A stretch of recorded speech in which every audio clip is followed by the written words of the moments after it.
శ్రీ సత్యసాయి జిల్లా ఏడుగురాలపల్లిలో దళిత బాలిక అత్యాచార ఘటనపై సమగ్ర దర్యాప్తు జరిపించాలని వైసీపీ మాజీ మంత్రి ఉషశ్రీ చరణ్ మాజీ ఎమ్మెల్యే తోపుదుర్తి ప్రకాష్ రెడ్డి డిమాండ్ చేశారు. దీనిపై ఎస్పీ రత్నను కలిసి వినతిపత్రం అందజేశారు. కూటమి ప్రభుత్వం అధికారంలోకి వచ్చాక మహిళలకు రక్షణ లేదని విమర్శించారు. హోంమంత్రి దళిత మహిళ అయ్యుండి కూడా స్పందించకపోవడం సిగ్గుచేటన్నారు.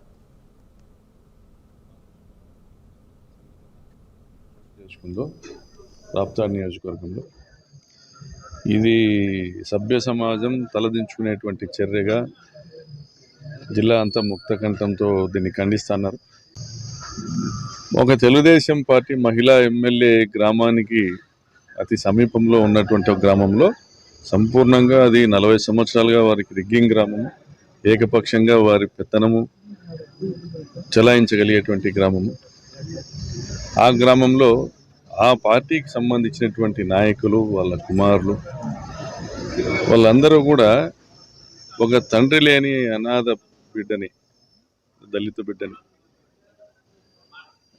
దుర్మార్గంగా ఆమె జీవితాన్ని చిదిమేసి దాదాపుగా 14 మంది ఒక 6 నెలల పాటు ఒక పాశవికమైనటువంటి కార్యక్రమంలో వాళ్ళందరూ కూడా పాల్గొని 14 మంది అసలు సమాజంలో ఆ సమాచారం బయటికే రాకోకుండా మేనేజ్ చేయగలిగినటువంటి పరిస్థితి ఉందంటే ఏ మేరకు భయోత్పాతమైనటువంటి వాతావరణం ఉంది రామగిరి మండలంలో మీరందరూ అర్థం చేసుకోవాలి.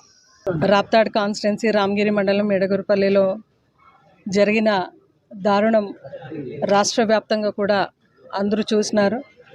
ఒక దళిత అమ్మాయి పైన, మైనర్ బాలిక పైన అక్కడున్న విలేజర్స్, లోకలైట్స్ అయితే ఎవరైతే ఉన్నారో అఘాయిత్యాలు చేస్తూ అవన్నీ కూడా వీడియో రికార్డింగ్ చేస్తూ మళ్ళీ ఆమెని ఎప్పుడు కూడా వీడియోలన్నీ చూపిస్తూ బ్లాక్మెయిల్ చేస్తూ మళ్ళీ అటువంటి చర్యలకి పాల్పడుతూ ఈరోజు ఎంత బాధగా ఉంది అంటే technology, we're speaking of high technologies, అయితే ఒక దళిత మైనర్ బాలికపై ఇంతమంది సామూహికంగా అత్యాచారాలు చేసి అది కూడా వెలుగులోకి రాకుండా ఆ గ్రామంలో ఉండడం, ఇది అడ్వాన్స్డ్ ప్రెగ్నెన్సీ అని కూడా చెప్తున్నారు.